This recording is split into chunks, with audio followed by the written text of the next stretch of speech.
Today we'll talk about an interesting indicator which maybe will shed some light on the situation with the current price action of Bitcoin. But before that, I would like to tell a couple of words which maybe support some of the bears out there, because yesterday I was telling why I think that the price is more likely will go up, but this is my personal opinion. And while we still have some positive price action today, let's be unbiased, let's look at some historical price action. So if you'll switch to the logarithmic chart, then you can draw such channels. I showed those probably in the end of March or something like that. This is ascending channel, a descending channel, and after the price is going above this, we see the bull rally with the acceleration of the price rise, and technically we are very close to go above this line. The price actually went above that but couldn't hold there, and now we had the drop below this line, and so at some point it could be treated as a false breakout. But on the other hand,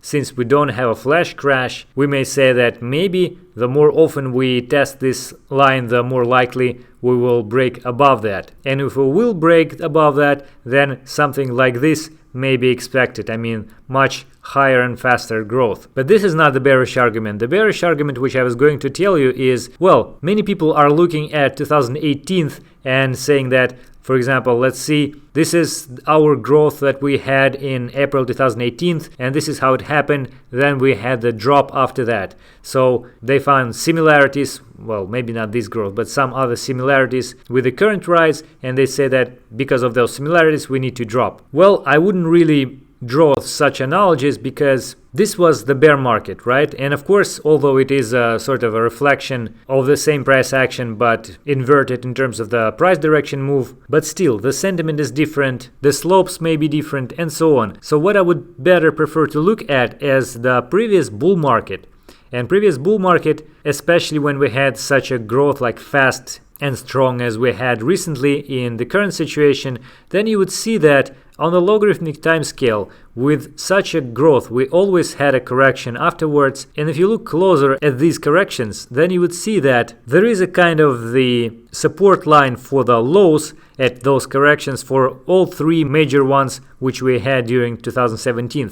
So you see we had this test of the support 1, 2, 3, 4, 5 times, and on the 6th time we broke it downwards. The same here, 1, 2, 3, 4 times. On the 4th we had the V-shaped crash. The same here. So technically, currently you would see the same formation with the support line, which was tested several times, well, maybe even from here 2, 3 times, even yesterday 4th, and we couldn't break it yet. So if you would expect that the same behavior of the price action will repeat from 2017, then you would have to see such a huge and fast drop at some point. Of course, it's not necessarily to happen. I mean, nothing is set in stone, but just based on the statistics, on the history, this should happen. Saying all of that, I still remain bullish, but this is me, it's my personal opinion, and I explained my arguments in the previous videos. Now to the indicator. The indicator which I was going to talk about today is DMI, or Directional Movement Index, and as you can see, it contains of 3 lines. It may look a little bit confusing,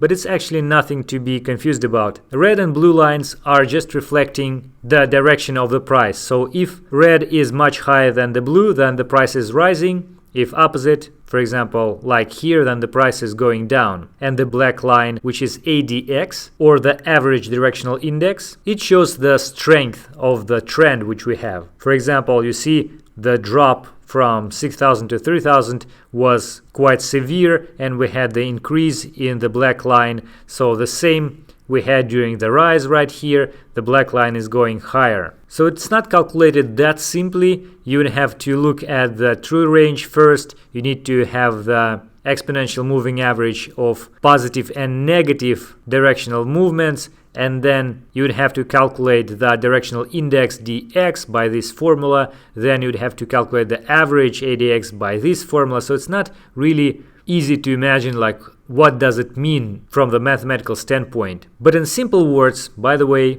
from Fidelity. Positive directional indicator shows the difference between today's high price and yesterday's high price. Negative directional indicator shows the same but with the lows. And ADX is the smoothing of DX, which is calculated by this formula. But the main thing which you need to know to use this indicator is that when we have the huge difference between these blue and red lines, then the price moves in one or another direction, having higher volatility, and the higher ADX value we have during this move, the stronger the trend is. In fact, it looks very similar to the vortex indicator which we discussed in one of the previous videos. It also has these two parts of the indicator with like two different directions, and you see the intersection of these curves. And basically the same as in the vortex indicator for DMI, you also may look at these crossovers as the signals to buy or sell. For example, here you see the crossover, which means that we need to sell because the blue is above the red,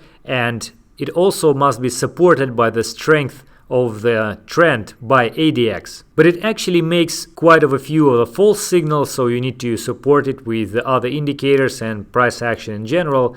But what is interesting, you can also look at the divergences. For example, if you look at the price right here, then you could compare this high and the next high over here, but you would see that although this is higher than this one, on DMI, positive DI is actually forming a lower high over here. And at the same time, although the trends seem to be strong with the ADX high, and usually it is considered to be strong when it is above 25 level, but over here again you can see that this high is lower than this high, so we are going up, but at the same time ADX is going down. So this high corresponds to the higher high on ADX, and this higher high corresponds to the lower high on ADX. So this is a bearish divergence basically. So the trend is getting weaker, and recently you see the difference between red and blue becoming smaller and smaller. Eventually we finally have this bearish crossover. So shall we trade it? So the answer is it represents the potential of the reversal, or at least short-term reversal for the price going lower. But look at the ADX.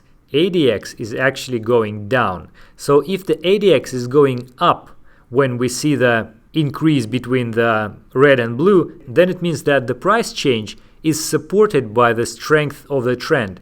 And here it is actually opposite. So although we may see the price going lower, and that would lead to the increase of the gap between the blue and red, and also increase in the ADX, so far there is no 100% confirmation for this drop to be strong. And now many people are thinking like, what shall we do? What shall we expect for the price going to whatever 6,000 or even 7,000 and then buy, or shall we buy right now because the price will go up? Well, in my opinion, the answer is simple. If we again will return to the previous bull cycle when we saw this moves up and down, then you would see that despite we had this crash with a very sharp drop, in principle, if you are not trading it with a leverage, the only bad thing which would happen with you is that you'd have to wait few more days or maybe a couple of weeks until the price of the Bitcoin will return to the previous level, and then when you actually have more movement to the upside. The same here, it's actually very sharp and returns back very soon. So even if you would have to wait here when the price will go much lower, if you'll buy at this current stage, then it will just take, I don't know, maybe a couple of weeks or something. Of course, nobody can tell, but still, until the price will return to the previous level and probably will go higher. Of course, this would work if you believe that all that price action is within the global rising trend of Bitcoin price. If you think that this is a kind of a bull trap maybe, then the price could return to $3,000 or $2,000, and then nobody knows when it will go to the new all-time high again. But I think, like me personally, I think that we had enough confirmations of the fact that we are in a global rising trend. So the worst thing that could happen is that we'll go to some more or less deep correction and then return back and then have more and more rise. So by not buying at this level, the only thing which you are doing is that you're betting on the fact that you may see the correction and buy lower. But at the same time, if this will not happen, then you appear to be without a position. So as usual, some diversification, some splitting of your position is probably the best solution, but we'll see how the price will evolve. And I would like to end this video with a little announcement. You probably know Alessio Rastani. He's doing technical analysis on Bitcoin and actually some other assets, including commodities, stocks and everything. So he has like almost 200,000 subscribers on YouTube. So apparently many people appreciate what he is doing. So he was really kind to agree to make a video with me and answer some questions about what he thinks about the Bitcoin, the current condition, and in general technical analysis. So of course I will prepare my questions, but if you want to ask something, please add your comment in the comment section about what do you want to ask. And also look through the other questions, please like them so I would pick the questions which you guys like the most. The video is planned in the end of June, so you have plenty of time. But in any case, I'm looking forward to it, really excited. So let's see what he will tell us. And that is it for today, guys. I hope it is useful. Thank you for watching.